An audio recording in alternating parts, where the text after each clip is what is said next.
sorry. Just, okay. No, that's not a good angle. Okay. So anyways, I'm like in the middle of a depressive episode, which for me can last anywhere from like 4 days to a week. So they don't really know if I have bipolar 1 or bipolar 2 because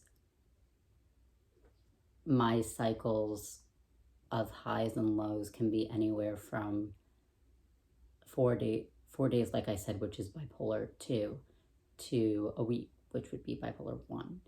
And I have something called mixed episodes, which is kind of what I was having yesterday.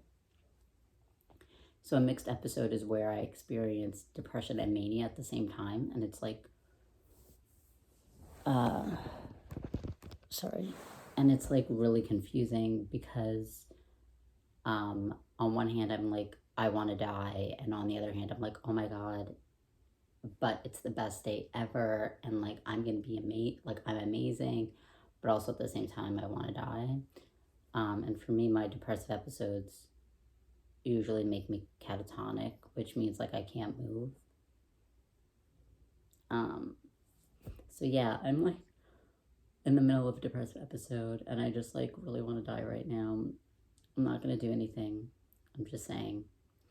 And I just feel really bad.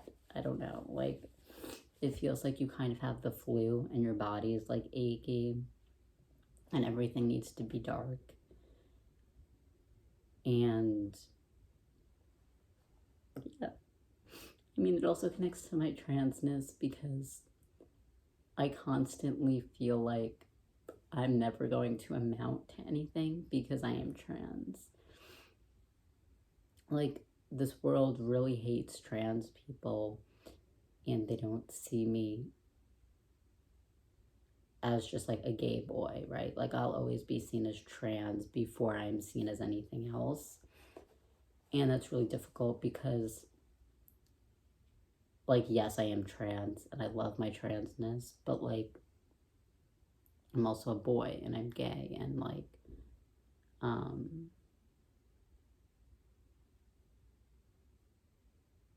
and I'm excluded from like gay male spaces a lot and things. And I do have like a gay experience, you know. But yeah,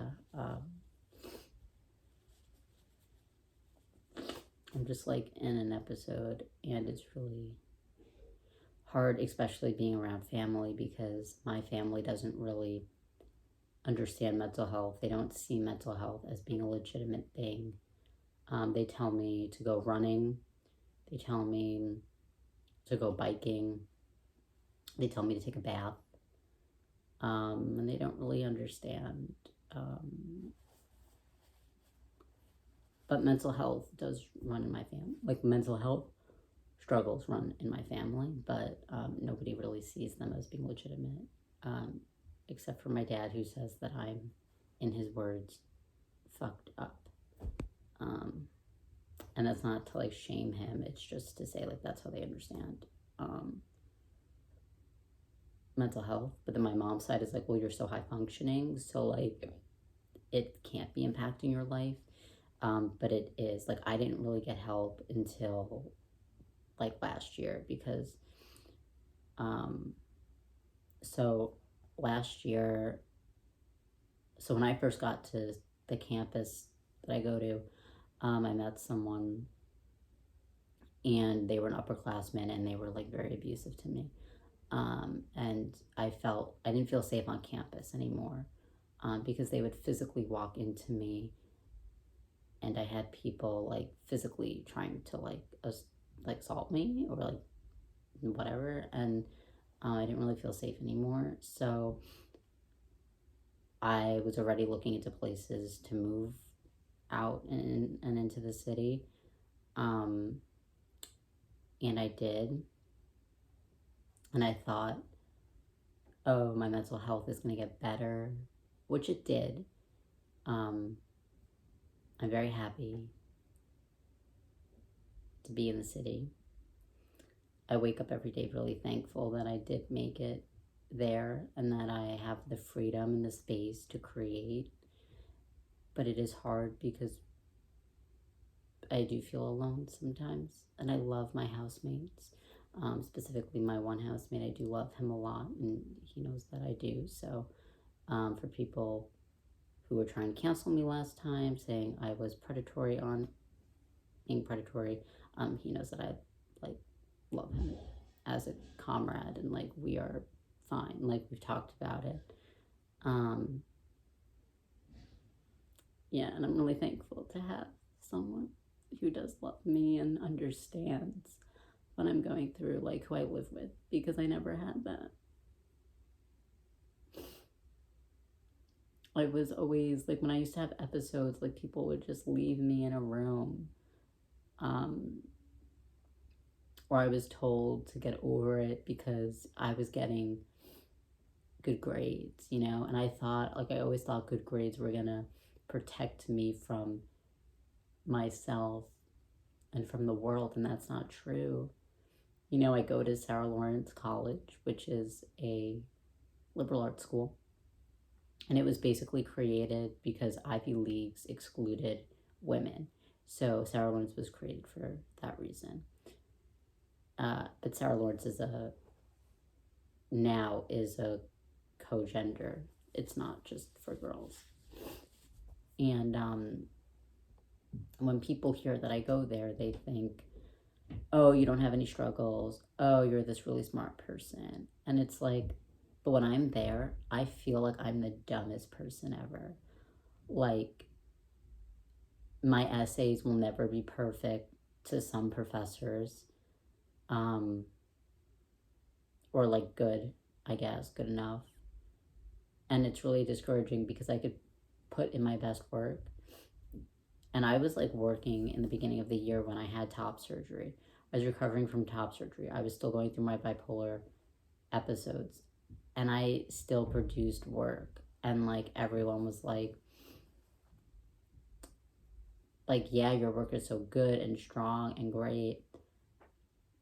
And now I can't even sit and write a paper. Like, I get up and I start shaking. And they're like, well, what's happening now? Like, what changed? And it's like, nothing. Just like not being able to treat my illness. It's like a wound, you know. If you get a broken bone and you never get it treated, it's just going to get worse. Like, my ADHD was debilitating. Like, I couldn't even focus, and I would talk really fast, and I would like, my housemate and I worked in the same space, so I would constantly interrupt him, especially when I was manic and I have ADHD. Like, I'm really surprised he dealt with me, because I was interrupting him constantly. I was like going out and spending all my money, and I'm like so mad at myself. And I guess the best thing to remember is that it's not my fault. Like, it's not my fault that happened. But I think for me, what's really difficult is like, because I'm making Goose move. I'm making this video because I follow, one, I follow Zoel's, or it's like Zoe and then like L-A-Z. Put it here. And she started opening up the conversation about having bipolar disorder. And but for me, I'm not discrediting her experience. I don't know her, but I'm just saying, for me, I also have all this underlying trauma. I have stuff I'm not going to talk about because I don't want to trigger anyone. But and I'm also trans and queer, and it was so hard for me to find a therapist. Like, I didn't find a good therapist till last year, and like, she sees my transness in the same way that I do, where I'm not born in the wrong body. She sees that. I think she's also queer, and she has ADHD too. But I had to literally fight with her and argue with her about my bipolar disorder. I saw 3 psychiatrists who diagnosed me with bipolar disorder because they kept bringing it up when I was in high school. And then this guy literally asked me, right, the social worker at the school asked me if I was ovulating. And I looked at him and I was like, fuck you. Because I have longer periods of depression. So I'll have like a week of depression and then like I'll have like 4 days of mania and then a week of depression.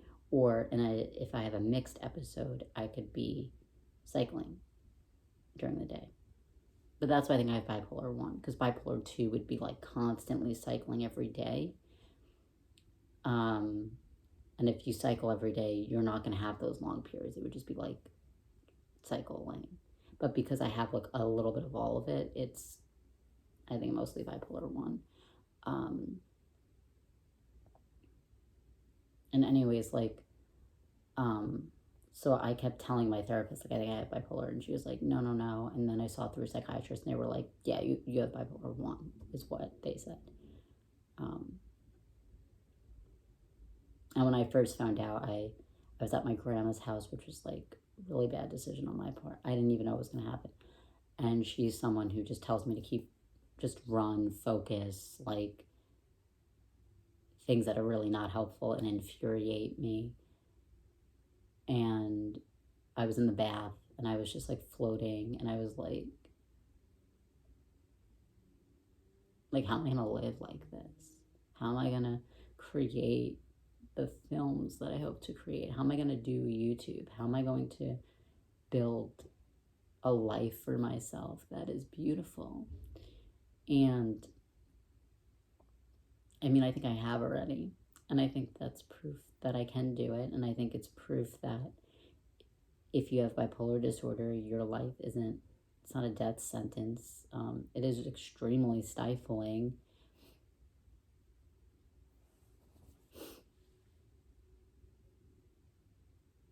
Especially when no one understands.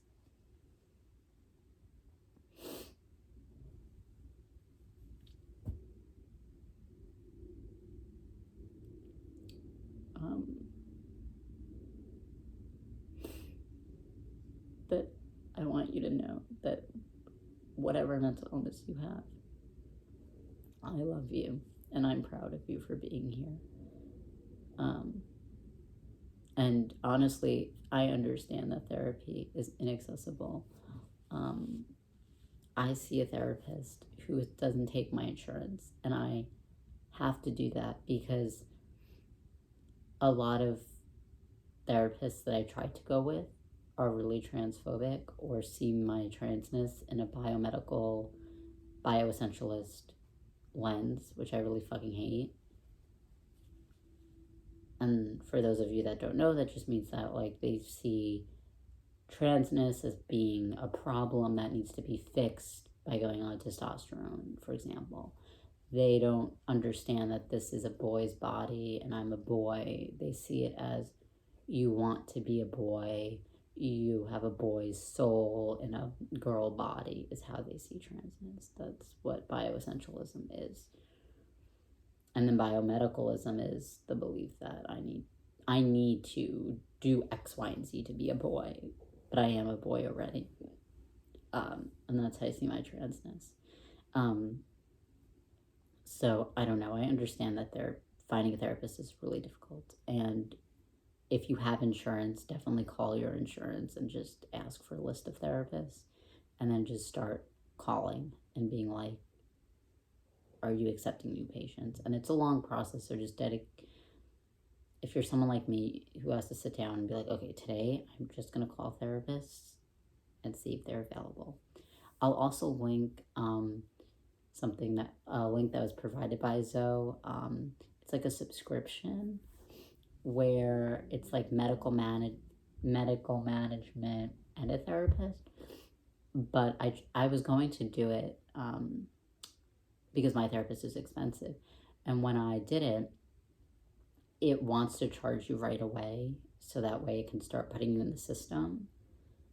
But I was like, I don't even know any of the, like, who I'm going to get or whatever, so I didn't really like that. But if you are more concerned about affordability, I will link it below and you can check it out for yourself. But yeah, so my experience with bipolar disorder has been really difficult, and my professors are not very understanding.